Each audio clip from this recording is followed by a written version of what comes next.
প্রচন্ড এই গরমে যারা অতিষ্ঠ হয়ে গেছেন, আজকে আপনাদেরকে এমন একটি দোয়া শিখিয়ে দিব, যেই দোয়া স্বয়ং আল্লাহ রাসূল সাল্লাল্লাহু আলাইহি ওয়াসাল্লাম গরমের তীব্রতা থেকে বাঁচার জন্য করেছিলেন। সেই দোয়াটি হচ্ছে আবু দাউদ শরীফের 1169 নম্বর হাদিস।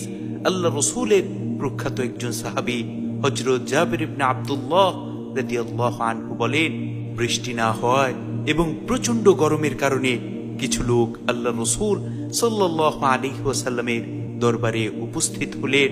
গরমের এত তীব্রতা ছিল যে তারা রাসূল আকরাম সাল্লাল্লাহু আলাইহি ওয়াসাল্লামের সামনে কান্নায় ভেঙে পড়ছিলেন।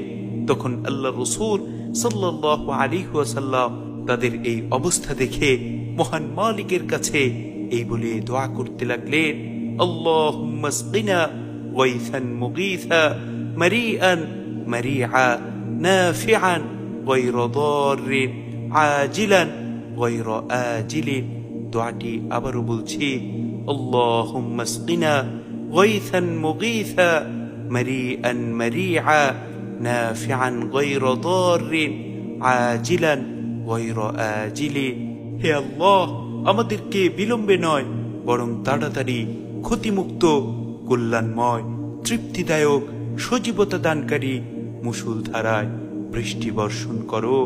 রাসূল আকরাম সাল্লাল্লাহু আলাইহি ওয়াসাল্লাম যখন এই দোয়া করলেন, বর্ণনাকারী হযরত জাবির ইবনে আব্দুল্লাহ রাদিয়াল্লাহু আনহু বলেন, আল্লাহ রাসূল সাল্লাল্লাহু আলাইহি ওয়াসাল্লাম এই দোয়া করার সাথে সাথে আকাশ মেঘাচ্ছন্ন হয়ে গেল এবং সাথে সাথে বৃষ্টি নামতে শুরু করলো।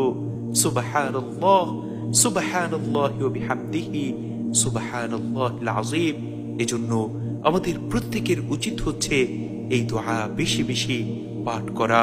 এছাড়াও অন্য এক হাদিসে গরমের তীব্রতাকে আল্লাহ রাব্বুল আলামিনের রাগ এবং ক্রোধ বলে অবহিত করা হয়েছে।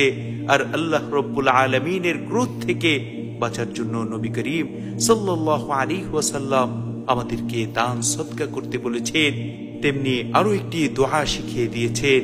সেই দোয়াটি হচ্ছে, আল্লাহুম্মা ইন্নী আউযু বিকা মিন যাওয়ালি নি'মাতিকা ওয়া তাহওয়িলি আফিয়াতিকা ওয়া ফুজাআতি নিকমাতিকা ওয়া জামি'i সাখাতিকা।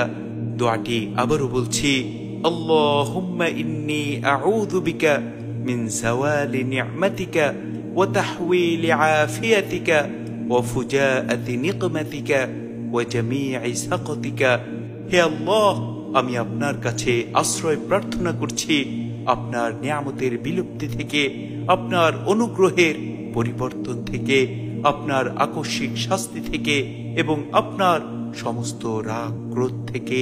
সুতরাং আমাদের প্রত্যেকের উচিত হচ্ছে এই দুর্বিষহ যন্ত্রণা থেকে মুক্তি পাওয়ার জন্য, গরমের তীব্রতা থেকে বাঁচার জন্য আল্লাহ রাব্বুল আলামিনের কাছে খাস দিলে দোয়া করা এবং বেশি বেশি রাসূল আকরাম সাল্লাল্লাহু আলাইহি ওয়াসাল্লামের শেখানো দোয়াগুলো করা।